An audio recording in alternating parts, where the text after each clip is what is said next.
प्रिय विद्यार्थियों, मैं ममता सिंह प्रगति हिंदी चैनल पे आप सबका हार्दिक स्वागत करती हूँ। हम लोग संधि पढ़ रहे थे। दीर्घ संधि का भाग 2 तक हो गया था, ये भाग 3 है। कुछ अन्य उदाहरण और देखते हैं। शब्द दिया है भारतीश्वर, ठीक। भारतीश्वर शब्द है। देखिए, पहले तो आप यहीं से पकड़ लीजिए कि दीर्घ संधि है। इसमें आप देखेंगे, है ना, तो दीर्घ स्वर आपका यहाँ मिलेगा, यहाँ मिलेगा। अब यहाँ से तो इसको तोड़ नहीं सकते हैं, है ना। यहाँ से तोड़ेंगे तो ये स्वर में टूटेगा ही नहीं, व्यंजन में टूट जाएगा, तो यहाँ आपको ध्यान ही नहीं देना है। फिर उसके बाद दीर्घ स्वर आपका बड़ी ई है, दीर्घ स्वर आपका बड़ी ई है। और आप जानते हैं कि दीर्घ स्वर बड़ी ई होता कैसे है। इधर क्या होना चाहिए, जो आपका पूर्व पद का अंतिम वर्ण है वो कौन सा स्वर होना चाहिए, वो आपका दीर्घ या ह्रस्व ई होना चाहिए। और उसके बाद जो अंतिम पद का पूर्व वर्ण है वो भी ह्रस्व या दीर्घ ई होना चाहिए। और जब ह्रस्व या दीर्घ ई आपस में मिलते हैं तो दीर्घ ई होता है। तो यहाँ पर दीर्घ ई देखें तो आप यहीं से अलग कर दीजिए।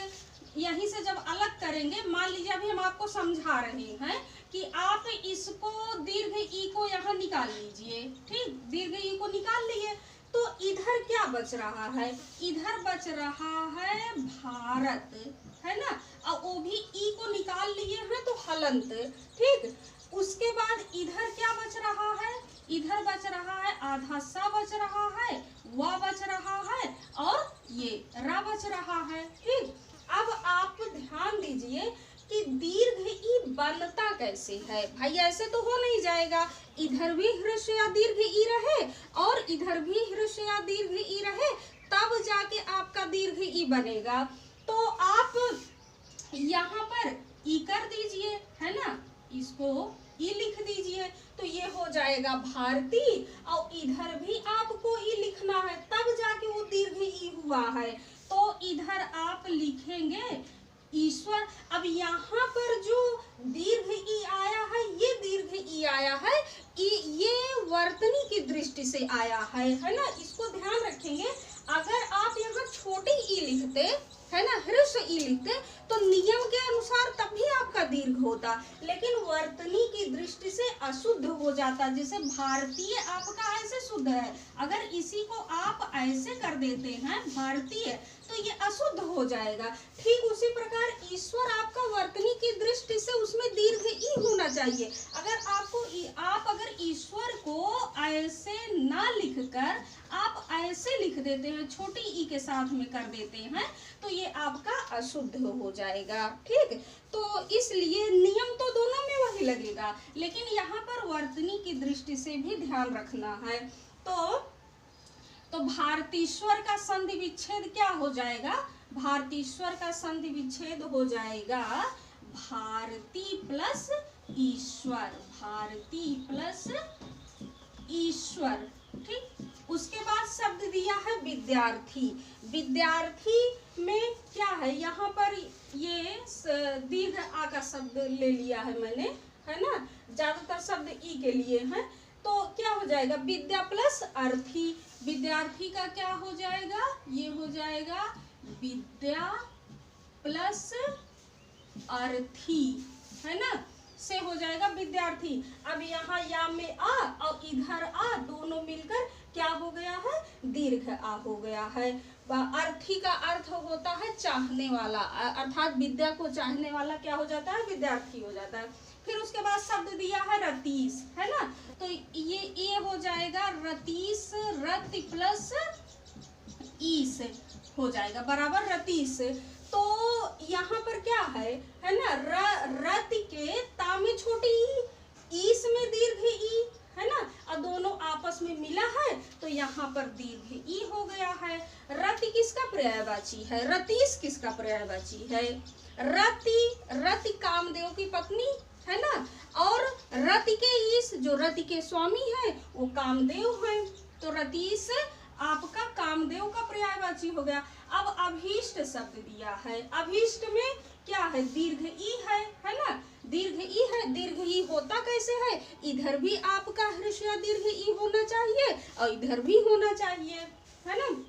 तो ये हो जाएगा अभि प्लस इष्ट से क्या हो जाएगा, अभीष्ट हो जाएगा। फिर उसके बाद शब्द दिया गया है कपीस।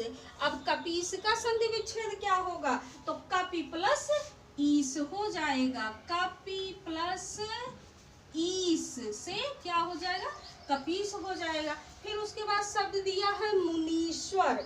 अब मुनीश्वर में दीर्घ ई, अर्थात इधर भी ई होना चाहिए, इधर भी ई होना चाहिए, तो ये क्या हो जाएगा, मुनि। मुनि प्लस ईश्वर बराबर क्या हो जाएगा, मुनीश्वर हो जाएगा, है ना। उसके बाद क्या शब्द दिया गया है, रविंद्र दिया गया है, रविंद्र, तो ये इसका विच्छेद हो जाएगा रवि। रवि प्लस इंद्र बराबर क्या हो जाएगा, रविंद्र हो जाएगा। अब यहाँ देखिए कुछ ऊ के शब्द लिख दिए हैं हमने कि यदि इधर हृस्व या दीर्घ ऊ और फिर उसका योग किससे हो, हृस्व या दीर्घ ऊ से हो, तो कंडीशन क्या बनेगी, दीर्घ ऊ की बनेगी, है ना। जैसे शब्द दिया है भानुदय। अब भानुदय में क्या है, दीर्घ ऊ है, तो इसका विच्छेद क्या हो जाएगा, इसका विच्छेद हो जाएगा भानु, है ना, प्लस उदय। भानु प्लस उदय बराबर क्या हो जाएगा, भानुदय। ये हृस्व ऊ, ये हृस्व ऊ जब आपस में मिलेंगे तो क्या हो जाएगा, दीर्घ ऊ। ये क्या है, ये पूछा जाए आपका क्या है, तो आपको यही बताना है ताकि आप सूत्र भी ना भूले, है ना। अकः सवर्णे दीर्घा आपको याद रखना है। आपसे पूछा जाए कि भानु के ऊ में क्या है, तो आपको कहना है अक है। उसके बाद उदय के ऊ में क्या है, तो आपको बताना सवर्णी है। और जब दोनों मिलने के बाद जो भानुदय हुआ है, जो दीर्घ ऊ है, वो क्या है, तो आपको बताना है कि वो दीर्घा है, अर्थात दीर्घ ऊ है। फिर उसी प्रकार देखिए शब्द दिया है गुरुपदेश, है ना। तो अब इसमें क्या है, कितने लोग तो यही नहीं जान पाते हैं, रा शब्द लिखा रहेगा, है ना, ऐसे रहेगा या ऐसे रहेगा, तो इसमें लोग अंतर ही नहीं कर पाते हैं कि इसमें छोटा ऊ है कि बड़ा ऊ है। इसको आप लोग दिनकर स्टडी पॉइंट में जाकर हिंदी वर्णमाला की क्लास देखेंगे तो वहाँ बहुत से प्रश्नों के उत्तर आपको मिल जाएंगे। तो यहाँ देखिए, अगर इसमें घुंडी ना बनी रहे, ये गोला ना बना रहे, है ना, तो क्या रहेगा, ये छोटा ऊ रहेगा। और जब ये घुंडी बनी रहेगी, गोला इसमें बना रहेगा इस प्रकार, तो ये बड़ा ऊ रहेगा, ठीक। तो यहाँ पर देखिए क्या है, ये बड़ा ऊ है ना। वर्तनी की दृष्टि से भी आप ध्यान रखेंगे। मान लीजिए कि आपसे यहाँ संधि न पूछकर गुरुपदेश में वर्तनी ही पूछ ले, एक शब्द दिया रहे इस तरह गुरुपदेश दिया रहे, और दूसरा शब्द मान लो ऐसे दिया रहे, है ना, रा में ऐसे रहे गुरुपदेश, है ना, और वहां पर संधि ना पूछकर आपसे वर्तनी पूछ लें, तो अगर आप यहाँ ध्यान नहीं देकर ये वाला विकल्प चुन लेंगे तो आपका शब्द गलत हो जाएगा, क्योंकि इसमें रा में छोटा ऊ है और यहाँ पर क्या है, दीर्घ ऊ है। तो इसका संधि विच्छेद हो जाएगा गुरु प्लस उपदेश, है ना, क्या हो जाएगा, गुरु और रा में छोटा ऊ, इस प्रकार प्लस क्या हो जाएगा, उपदेश हो जाएगा, गुरु प्लस उपदेश। तो जब इधर हृस्व इधर हृस्व दोनों आपस में मिलेंगे तो दीर्घ ऊ से आपका शब्द बन जाएगा गुरु उपदेश। उसके बाद शब्द यहाँ पर दिया गया है भूषमा। शब्द क्या दिया गया है, भूषमा शब्द दिया गया है। इसका संधि विच्छेद क्या होगा, इसका हो जाएगा भू प्लस ऊष्मा बराबर क्या हो जाएगा, भूष्मा। अब यहाँ पर हर्ष ऊ, यहाँ पर दीर्घ ऊ, आपस में दोनों मिलेंगे तो दीर्घ ऊ हो जाएगा। फिर उसके बाद कटुक्ति, कटुक्ति दिया गया है ना, यहाँ पर दीर्घ ऊ, अर्थात कटु प्लस उक्ति, कटु प्लस उक्ति। उक्ति कहते हैं कथन को, अब कटु अर्थात कड़वा, कुछ लोग होते हैं एकदम कड़वे बोलते हैं, तो कैसी उक्ति बोलते हैं, कटुक्ति बोलते हैं। उसके बाद शब्द दिया है सूक्ति, है ना, सूक्ति, तो यहाँ पर क्या हो जाएगा, सु प्लस उक्ति। सु अर्थात अच्छा, उक्ति अर्थात कथन, अच्छा कथन, अच्छी उक्ति, हो जाएगा सूक्ति। फिर शब्द दिया है सिंधूर में, सिंदूर में दिया गया है, इसका विच्छेद क्या करेंगे, सिंधु प्लस उर्मी, सिंधु है ना, सिंधु प्लस उर्मी। यहाँ पर ध्यान देंगे उर्मी में आपका दीर्घ ऊ होगा, है ना, क्योंकि विकल्प जो आपको वहां मिलेगा संधि विच्छेद किया हुआ, तो वहां पर आपका ऐसा भी विकल्प मिलेगा जिसमें उर्मी में छोटा ऊ रहेगा। अगर आप नहीं ध्यान देंगे तो आपका गलत हो जाएगा, इसलिए वर्तनी पर भी ध्यान देंगे। उसके बाद शब्द दिया है मंजूषा, है ना, मंजूषा शब्द दिया है, ये ऐसे है मंजूषा। ठीक, तो क्या हो जाएगा ये मंजू, मंजू प्लस उषा बराबर क्या हो जाएगा, मंजूषा। उसके बाद शब्द दिया है वधूत्सव, इसका क्या हो जाएगा, वधू, है ना, वधू प्लस उत्सव। जब वधू आती है, नई नवेली दुल्हन आती है, तो लोग बड़ा उत्सव मनाते हैं। तो वो कौन सा उत्सव होता है, वो वधूत्सव होता है। अवधूत्सव कैसे बना है, दो शब्दों में संधि से बना है, एक शब्द था उत्सव, दूसरा वधू, दोनों मिलकर बन गया वधूत्सव। शब्द दिया है भूपरी, भू, भूपर। अब इसका विच्छेद क्या होगा, भू, भू प्लस ऊपरी बराबर क्या हो जाएगा, भूपरी हो जाएगा। अब आप लोगों ने आ के उदाहरण देख लिए, ई के देख लिए, ऊ के देख लिए, अब शब्द देख लीजिए एक दो री का उदाहरण। जैसे मान लीजिए शब्द दिया है पितृणाम, है ना, तो इसका संधि विच्छेद क्या होगा, ठीक उसी तरह आपको यहाँ पर री को देखना है। वैसे नियम के अनुसार तो यहाँ दीर्घ री होना चाहिए, इस प्रकार होना चाहिए, लेकिन हिंदी में दीर्घ री है नहीं, इसलिए री से ही काम चला लेते हैं।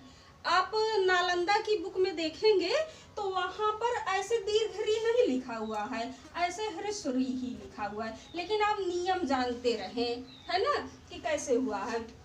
तो ये आपका कैसे हो जाएगा, ये हो जाए, इसका विच्छेद होगा पितृ, ठीक, पितृ प्लस क्या होगा, ऋणाम, है ना, पितृ प्लस ऋणाम। अब यहाँ पर ह्रस्वरी और यहाँ पर ह्रस्वरी, और जब दोनों आपस में मिलेंगे तो दीर्घरी, दीर्घरी में ये हो गया दीर्घरी, एक बार और रहता है, ठीक, तो ये बन जाएगा पितृणाम हो जाएगा। उसी प्रकार अगर रहे मातृणाम तो क्या हो जाएगा, जैसे पितृ है उसी तरह हो जाएगा मातृ प्लस ऋणाम से हो जाएगा मातृणाम। शब्द दिया है होत्रिकार, अब यहाँ पर री है ना, ये री है, ठीक। अब संधि आपकी यहीं से टूटेगी, यहीं से टूटेगी, तो ये कैसे हो जाएगा, ये हो जाएगा आपका होत्री, होत्री, होत्री प्लस क्या हो जाएगा, ऋणाम, होत्रिणाम। अब ये री आपस में मिलेंगे तो ये हो जाएगा दीर्घ री, है ना। तो आप ध्यान दिए रहेंगे कि शब्द आपको ऐसे भी मिलेगा तो आप नियम के अनुसार यही विच्छेद करेंगे। और हिंदी में दीर्घ री होता नहीं, इसलिए ह्रस्व री से ही ये इस तरह लिखा हुआ मिलेगा, ये आप सही है, गलत नहीं है। तो हम लोगों ने दीर्घ संधि को भली प्रकार से पढ़ लिया और मैं उम्मीद करती हूँ कि आप सबको समझ में भी आया होगा। अगर आपको कहीं भी दिक्कत होती है तो कमेंट बॉक्स में आप कमेंट करिए और इस चैनल को आप ज़्यादा से ज़्यादा शेयर करिए ताकि अधिक से अधिक लोग इसका लाभ उठा सके और हमें भी आगे और पढ़ाने में एक उत्साह मिले।